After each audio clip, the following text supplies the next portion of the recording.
Assalamualaikum warahmatullahi wabarakatuh. Selamat pagi untuk anak-anak sekalian yang berbahagia, siswa-siswi MTS Darussalam. Untuk pagi hari ini kita akan belajar tentang prakarya. Sebenarnya saya sangat ingin bertatap muka dengan anak-anak semua karena belum pernah saya bertatap muka dengan siswa-siswi kelas 9 MTS Darussalam secara keseluruhan. Tetapi karena kondisi pandemi yang sampai saat ini belum selesai, maka kita harus senantiasa belajar sendiri, belajar mandiri dari rumah. Kita nanti belajar bersama tentang mata pelajaran prakarya.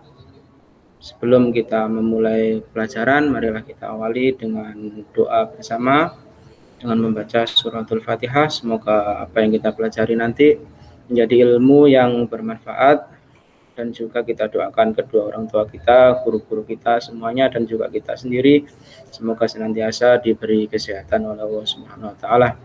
Marilah kita baca surat Al-Fatihah bersama. Biridwallahi ta'ala wa bisyafati Rasulillah wa ila jami'i hajatina wa hajatikum. Sya'ilillahi lahumul Fatihah.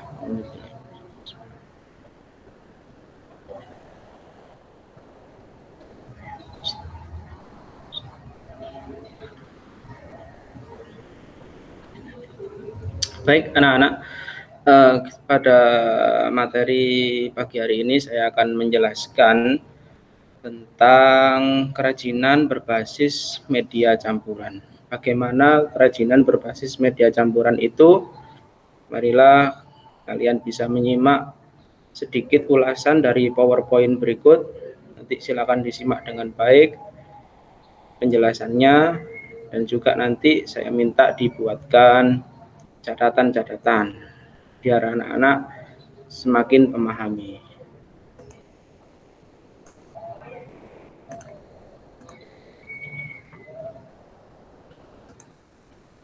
Baik, kita mulai anak-anak. Kerajinan berbasis media campuran itu sebenarnya untuk lebih intinya itu menggabungkan berbagai media atau berbagai bahan dijadikan satu menjadi sebuah kerajinan. Yang pertama, maksud dibuatnya kerajinan bahan campuran. Adanya kekurangan bahan baku atau memanfaatkan bahan baku yang tidak banyak jumlahnya. Jadi karena adanya kekurangan bahan baku untuk membuat kerajinan, maka dibutuhkan bahan lain sebagai pencampurnya.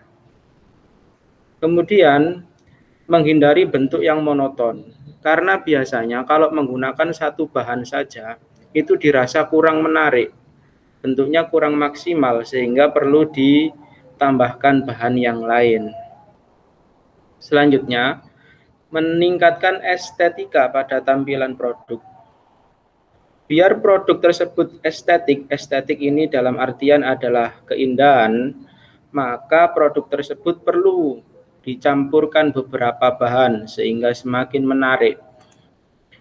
Lebih terlihat modern karena dapat disukai oleh semua kalangan. Nah, diharapkan dengan mencampur berbagai bahan menjadi sebuah kerajinan, itu nanti kerajinan tersebut terlihat lebih modern dan lebih menarik, sehingga sangat disukai oleh semua kalangan. Prinsip kerajinan berbasis media campuran. Yang pertama, media berbasis campuran itu adalah penggabungan dari berbagai bahan yang tidak memiliki reaksi kimia tertentu ketika dilakukan penggabungan. Misalnya, bahan yang digunakan dapat membuat bahan lainnya terkikis atau berkarat dan sebagainya. Jadi media campuran intinya adalah menggabungkan dari berbagai bahan. Misalkan kayu digabungkan dengan plastik, tetapi syaratnya tidak boleh ada reaksi kimia, misalkan membuat berkarat atau terkikis. Berikutnya, Bahan dapat terdiri dari bahan homogen atau heterogen, misalnya bahan alam dengan bahan alam, bahan buatan dengan bahan buatan, dapat pula bahan alam dengan buatan. Jadi, media campuran itu bisa terdiri dari bahan homogen. Contohnya bahan alam dengan bahan alam, batu dengan kayu digabungkan menjadi sebuah kerajinan. Atau heterogen, campuran dari bahan alam dan buatan. Batu digabungkan dengan plastik. Batu itu bahan alam dan plastik bahan buatan. Sehingga menjadi sebuah media campuran. Bahan yang digunakan terdiri dari berbagai jenis. Masing-masing bahan memiliki karakteristik tersendiri yang saling mendukung terwujudnya keindahan atau estetika. Jadi, sudah jelas, bahan yang berbeda tentunya akan punya ciri-ciri atau karakter tersendiri, sehingga saling mendukung untuk membentuk sebuah estetika atau keindahan. Estetika ini nilai yang wajib ada dalam sebuah kerajinan, ini adalah nilai estetik. Tidak mungkin suatu kerajinan tidak memiliki estetik, tidak memiliki keindahan. Tentunya kewajiban atau wajib sebuah kerajinan itu memiliki nilai estetik atau nilai keindahan.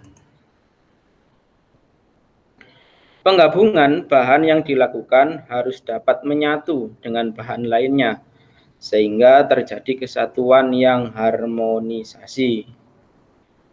Jadi pada intinya, meskipun bahannya ini berbeda atau bahannya ini campuran, harus menyatu satu sama lain. Kalau tidak dapat menyatu, maka tidak bisa disebut dengan kerajinan berbasis campuran. Jadi, kalau ingin membuat kerajinan berbasis media campuran, perlu direncanakan dengan baik bahannya, agar bisa menyatu dan harmonis, kemudian mewujudkan tadi nilai estetik.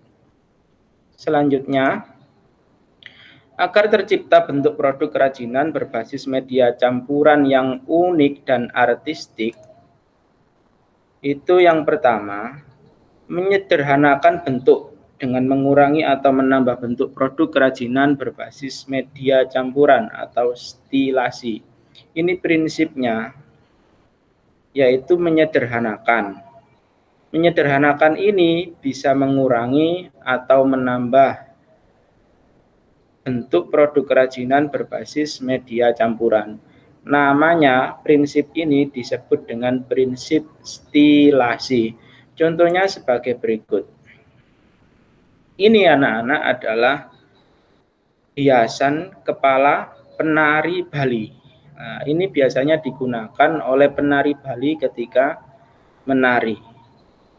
Agar bisa menjadi bahan kerajinan campuran, kemudian ditambahkan di sini dengan logam dan kayu serta besi, dijadikan sebagai lampu hias. Inilah yang disebut dengan prinsip stilasi. Jadi awalnya hanya sebuah hiasan kepala penari, kemudian ditambahkan dengan berbagai bahan, dicampur dengan berbagai bahan, sehingga menjadi sebuah kerajinan lampu hias. Berikutnya,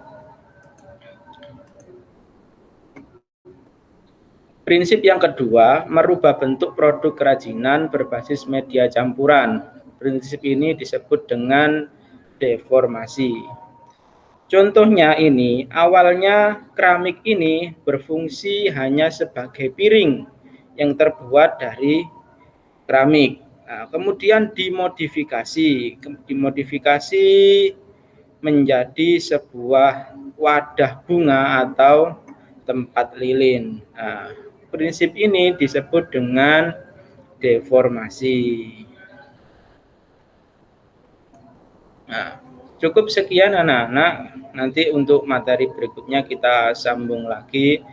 agar tidak terlalu panjang juga videonya dan ukurannya juga tidak terlalu besar sehingga bisa dikirim atau kalian download.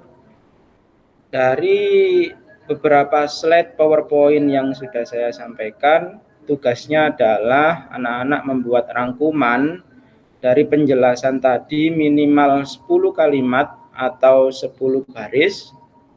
Kemudian dari rangkuman anak-anak tersebut di buku tulis, silakan difoto, kemudian dikirim ke WA saya. Jangan lupa disertakan nama dan kelas.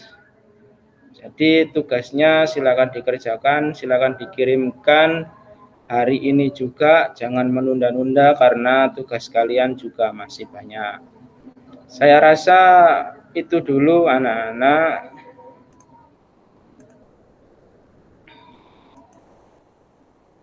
Untuk pertemuan kita pada pagi hari ini. Untuk pertemuan berikutnya kita jadwalkan lagi Senin depan. Semoga anak-anak sehat selalu, semangat untuk mengikuti pembelajaran, dan senantiasa mendapatkan ilmu yang bermanfaat. Marilah kita akhiri dengan bacaan hamdalah. Alhamdulillahirabbil alamin. Saya akhiri. Wassalamualaikum warahmatullahi wabarakatuh.